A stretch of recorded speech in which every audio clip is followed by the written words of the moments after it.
నమస్తే, welcome to BE alert. అతని వయస్సు 16 ఏళ్లు, ఆమె వయస్సు 25 ఏళ్లు. ఆమెకు పెళ్ళయింది, కానీ భర్తను పట్టించుకోకుండా 16 ఏళ్ల కుర్రాడితో వివాహేతర సంబంధం పెట్టుకుంది. అతని కోసం భర్తనే వదిలేయాలనుకుంది. తప్పుడు బంధానికి అడ్డుగా ఉన్నాడని ప్రియుడితో కలిసి భర్తను చంపేసింది. అంతేకాదు, భర్త శవాన్ని గుట్టుగా తరలించాలని చూసింది. చివరకు పాపం పండింది. ప్రియుడితో కలిసి డెడ్ బాడీని తరలిస్తూ పోలీసులకు రెడ్ హ్యాండెడ్ గా దొరికిపోయింది.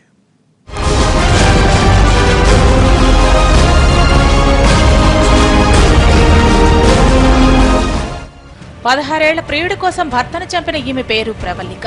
నల్గొండ జిల్లా నల్లబండగూడెం గ్రామానికి చెందిన పుల్లయ్య ఈమె భర్త. పుల్లయ్య కోదాడ వ్యవసాయ మార్కెట్లో జూనియర్ సూపర్వైజర్.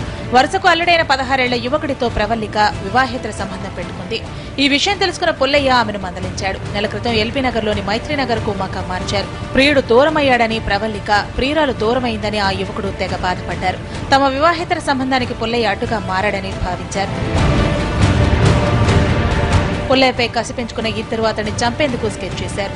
ఆ యువకుడు ఓ రోజు రాత్రి పుల్లయ్య ఇంటికి వచ్చాడు. బంధువే కావడంతో ఇంట్లోకి ఆహ్వానించాడు. ఆ రోజు మందు పార్టీ చేసుకున్నారు. మధ్యలో ఉన్న పుల్లయ్యపై భార్య ప్రవళిక, ఆమె ప్రియుడు కలిసి దాడి చేశారు. మర్మాంగాలను గాయపరిచి గొంతు నులిమి చంపేశారు. స్కెచ్ ప్రకారం పుల్లయ్యను చంపిన వీరిద్దరూ ఇక డెడ్ బాడీని నగర శివారులో పాతేయాలని భావించారు. రాత్రి 11:30 గంటల సమయంలో డెడ్ బాడీని బైక్పై పెట్టుకుని ఇద్దరు బయలుదేరారు. పెద్దంబర్పేట చెక్పోస్ట్ దగ్గర తనిఖీలు చేస్తున్న పోలీసులకు వీరిని చూసి అనుమానం వచ్చింది. బైకును వెంబడించారు. దీంతో వాళ్లు పారిపోయేందుకు ప్రయత్నించారు. ఔటర్ రింగ్ రోడ్ సమీపంలో అడ్డుకున్న పోలీసులు ఆరా తీస్తే అసలు విషయం బయటపడింది. పుల్లయ్య మృతదేహాన్ని ఉస్మానియా మార్చురీకి తరలించిన పోలీసులు నిందితులను అరెస్ట్ చేశారు. అంబర్పేట నుంచి ఒక ఆడవారు ఒక మగ మనిషి మధ్యన ఒక చనిపోయిన వ్యక్తిని తీసుకుని వెళ్తుంటే వాళ్ళని ఆపడానికి ప్రయత్నం చేస్తే వాళ్ళు ఆపకుండా ఆపలేదు. వాళ్ళు చేంజ్ చేసి ఓఆర్ఆర్ దాటిన తర్వాత రింగ్ రోడ్ దాటిన తర్వాత అక్కడ పట్టుకోవడం జరిగింది.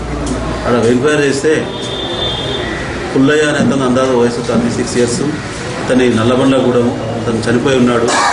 ఆమెను తోలేసేస్తే ఆమె పేరు ప్రవల్లిక, ఆమె భార్య అని చెప్పింది. ఇంకొకతను మైనర్ బాయ్ ఉన్నాడు. ఒకరికొకరు సమాధానం చెప్పడలేదు. ఏ విధంగా చనిపోయినా సరిగ్గా ఆన్సర్ చెప్పకపోతే వాళ్ళని పోలీస్ స్టేషన్ తీసుకురావడం జరిగింది. ఆ బాడీని మాత్రం ఉస్మానియా మార్చడానికి పోస్ట్మార్టం తరలించడం జరిగింది. పుల్లయ్య ప్రవల్లికలకు ఒక కొడుకు, ఒక కూతురు ఉన్నారు. భార్యలో మార్పు రావాలని పిల్లల్ని బంధువుల దగ్గర వదిలేసి హైదరాబాద్ కు మకాం మార్చాడు పుల్లయ్య. కానీ వివాహేతర సంబంధం మోజులో పడ్డ ప్రవళిక 16 ఏళ్ల యువకుడి కోసం కట్టుకున్న భర్తని కిరాతకంగా చంపేసింది. 12 సంసారాన్ని పాడు చేసుకుంది. తండ్రి చనిపోవడం, తల్లి జైలు పాలవడంతో పిల్లలిద్దరూ అనాథలయ్యారు.